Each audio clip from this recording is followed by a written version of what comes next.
Hey everybody, Eric Hayden here in the garden. It's May 5th, so we want to do a quick tour of the garden. We'll get right to it. You'll quickly see that we are starting to see a lot of blooms in the garden itself. We're not quite at peak. Usually the peak in our garden is the second week of May, and what I mean by that is the majority of the blooms will have been opened up or getting towards it. But you'll see, depending on the variety, this is Randy Scott. Some are already opening and looking really nice. Randy Scott is a hybrid tea that John Smith hybridized, really nice white with a slight tint of yellow. There's Veteran's Honor. This is what I'm talking about. That still has more than a week to go. Sunny Sundays, another one hybridized by John Smith. That has more than a week to go. We've gotten a couple crescendos on the bush. This one, and you'll see it almost always has form. The parentage is Gemini, so you can kind of see that in the form of the leaves. Hot Princess, still another week to 10 days to go. We got a bloom or two off of it, but by and large that has not opened up. Gemini just now starting to open up. This is one of the top 5 exhibition roses in the country, and you can see why.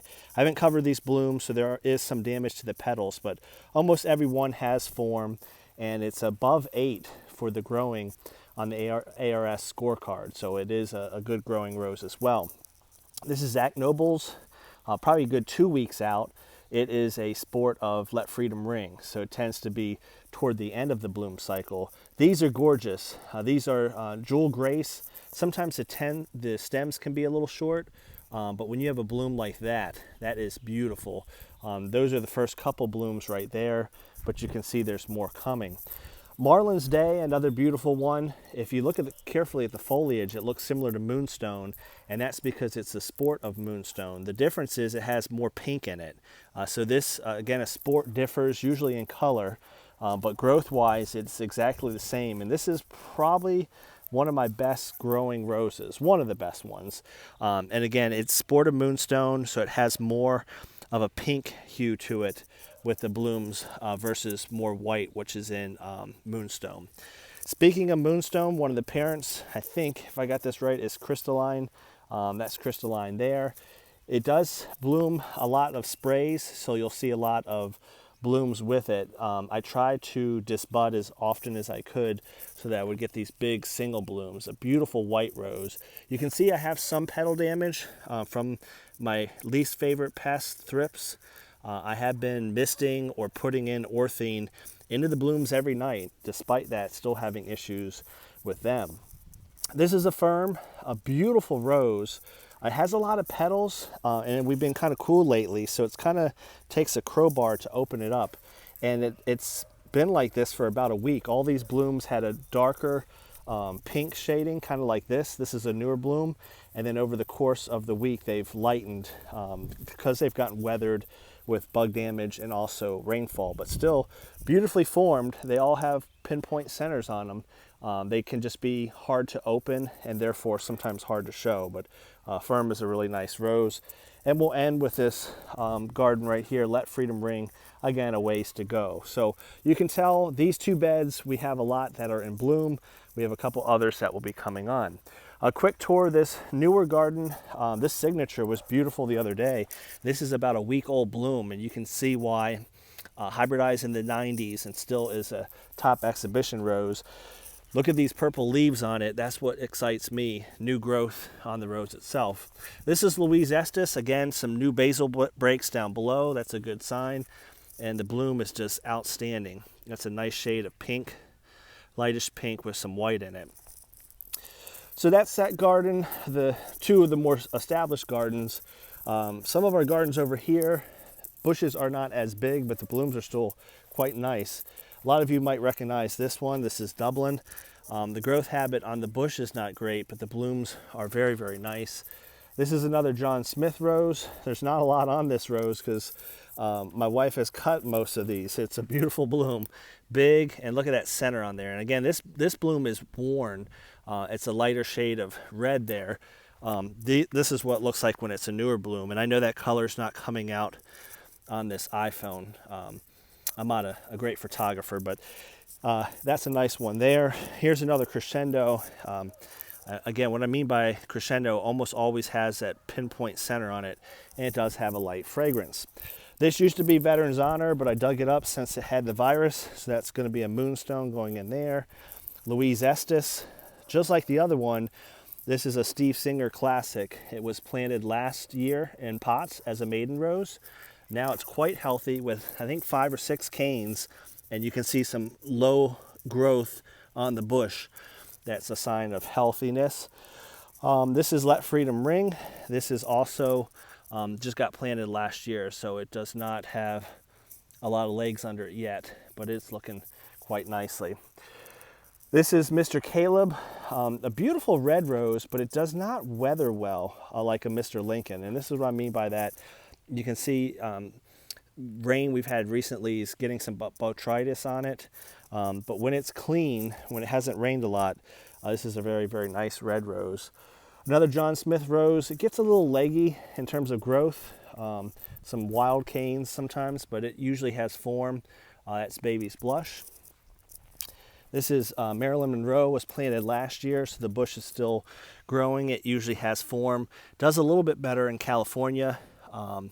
Not quite as well here in the Carolinas, but still pretty nice form. And what I mean by not as well, sometimes the blooms can be small in the heat that we have here. Here's Cajun Moon, sister of Moonstone. Again, some thrip damage, but a beautiful bloom right there. You can see the foliage like Moonstone, very, very similar.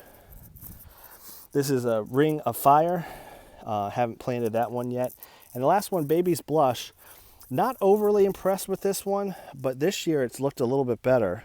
I haven't had the form on it that some of other John Smith roses have had, but we'll give that a chance and see how things go. This is our fragrance garden, so we unfortunately can't smell it, but it does look good. Any fragrance garden always has to have a Double Delight. You got to have a Dolly Parton, huge orange bloom, and it's very, very fragrant. You got to have those two, and of course you've got to have this one. If there's one rose I'd recommend anybody growing, it's got to be Mr. Lincoln. Look at that foliage. Look at these long stems. You can have centers on the roses for you exhibitor fans. The problem is it goes from that to that, an open bloom, in about a day. So, I mean, look, there's a beautiful center on Mr. Lincoln. They have them, but the blooms don't last a super long time. But that's the downside. The upside is I wish you could smell this fragrance because it's just unbelievable. And look at the foliage and the stems. This is in the fragrance garden. It does look like Mr. Lincoln, but it is not. It is Headliner, an older rose. Andrew Hearn gave me that one.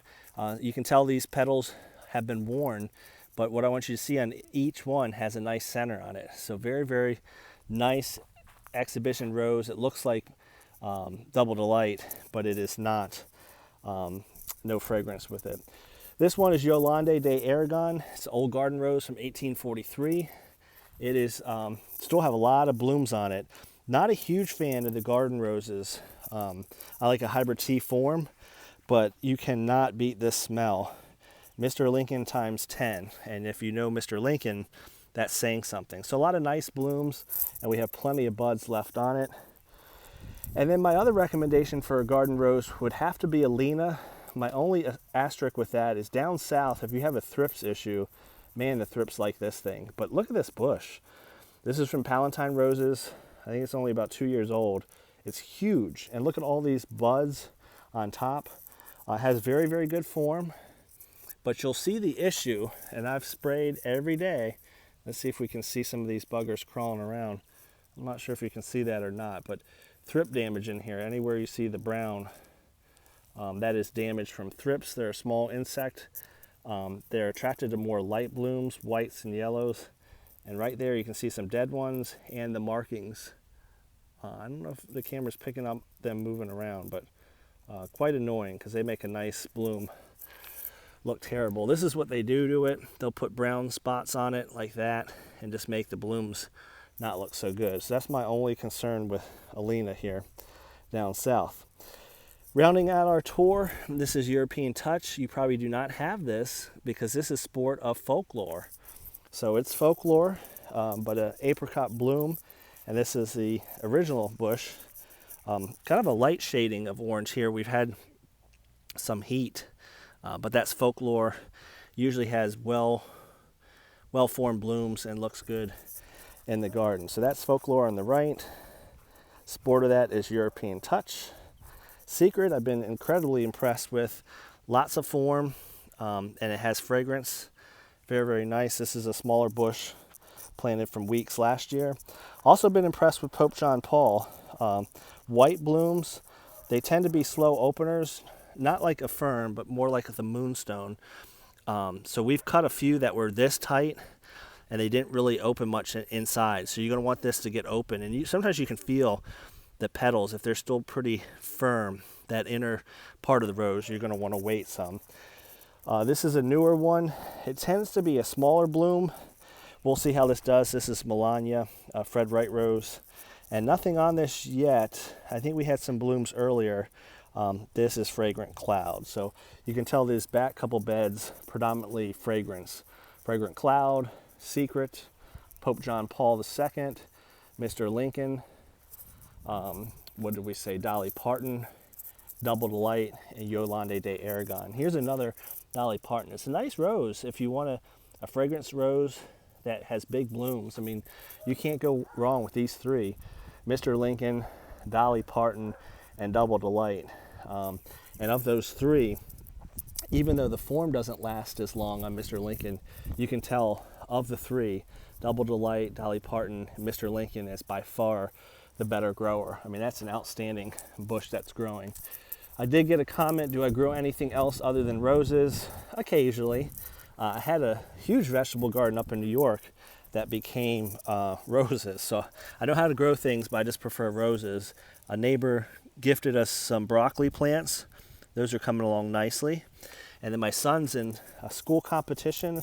I guess all third graders in the country do that. He hasn't watered it much, but I have, trying to grow a cabbage, and then they record how big it has gotten. So we do grow some other things here, predominantly, as you can tell, roses. So that's a garden update. Lots of blooms, but lots of buds still coming.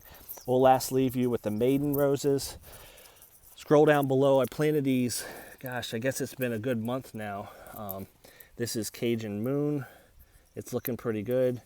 And then if you've been following the Maverick, it started as 3 bud eyes. And you've got 3 canes there, the dominant ones being the side buds, which is a little different. So that's it. I appreciate all the new subscribers. I'll last leave you for one of these Randy Scotts. And I think you can see some of the damage in there from those darn thrips. If you've got any tips for thrips, I know it rhymes. I think I've done just about everything. I've done the misting. I think what I'm going to do is a mechanical barrier on the blooms, because we have a lot of cotton down here and we have a lot of agriculture. So I think I have pretty bad pressure compared to most of you that are watching this video. I'll leave you with Gemini. How are your blooms looking in the garden?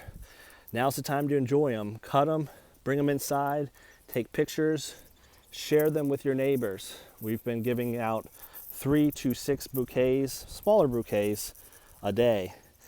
Be sure to enjoy them with other folks, because we put a lot of effort into it. There's Jewel Grace. We may as well enjoy it. Have a great day, everybody.